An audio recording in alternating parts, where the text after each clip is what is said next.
business, you always hear about F-150 and Camry and Accord. But there's another one I'm going to point out to you, and I'm in it right now. Honda CRV. It's the rock star of a category full of rock stars, but it just got a facelift. Let's find out what they did when they tampered with success as we drive the 15 CRV Touring all-wheel drive and check the tech. So far in 2015, the CRV is running comfortably ahead of a very tough field, like the hard-to-beat RAV4 that invented the category, Nissan's Resurgent Rogue, and the ever-popular Ford Escape. Now, as you can see, to be sure, they didn't do major surgery on this latest CRV, but enough to make it spottable. Take a look at the front face. It no longer has these kind of fussy 3 chrome bars of the outgoing model. Now it looks more like a Civic, and it's a little more aggressive or sporty looking. Out back, they got rid of this kind of goofy smile-like feature line, straightened it out. In general, the car looks a little more macho, a little more present.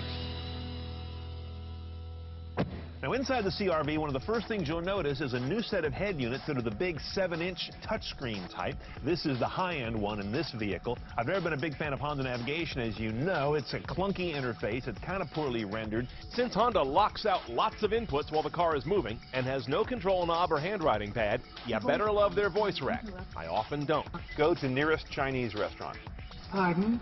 No command was heard. Basically, they can't put any bins in this car that hold razor blades, cyanide, or a gun, because you'd use one or all three after you try to figure out what mode you can be in to issue what voice command. Gah!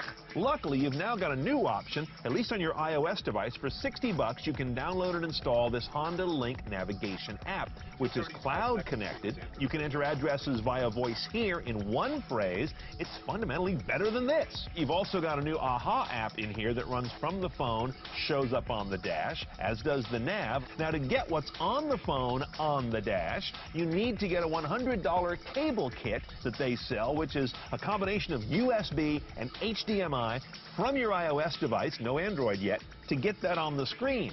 That is a horsey expensive mess. Above here is what they call their MID, their multi-information display. This button on the wheel takes you through a few helper screens. It allows you to split things up. Put entertainment away up there while you focus on nav down here is a common scenario.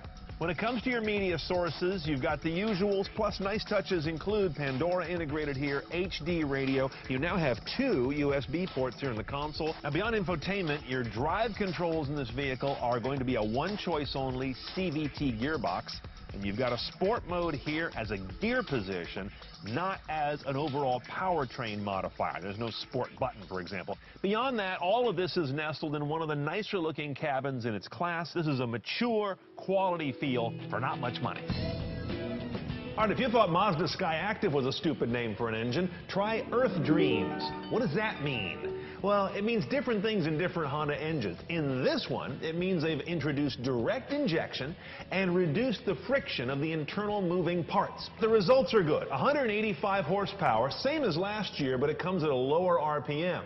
And 181 pound-feet of torque. That's 11% better than last year, while the MPG went up 4 city and up 3 highway. That means 26 city, 33 highway through this all-wheel drive powertrain with now a CVT, continuously variable transmission. That's also new in this year's CRV.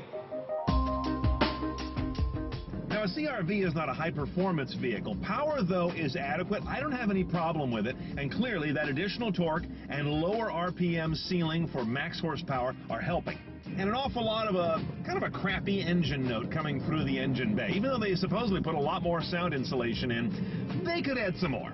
To go along with that rather grating engine sound coming in is a rather grating ride quality. It's been improved, they tell me, from the last generation, but it could use some more. It's a nervous ride that can be fatiguing. You feel every crack in the pavement, unless the pavement's really nice.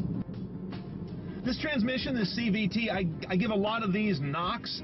This is a real nice one. I didn't even know it was a CVT when I first drove the car. I always drive these cars knowing nothing about them to try and feel them without preconception. I thought this had a standard automatic, which is high praise for a CVT. No paddles or any other nonsense as I showed you earlier. It's a straightforward drivetrain.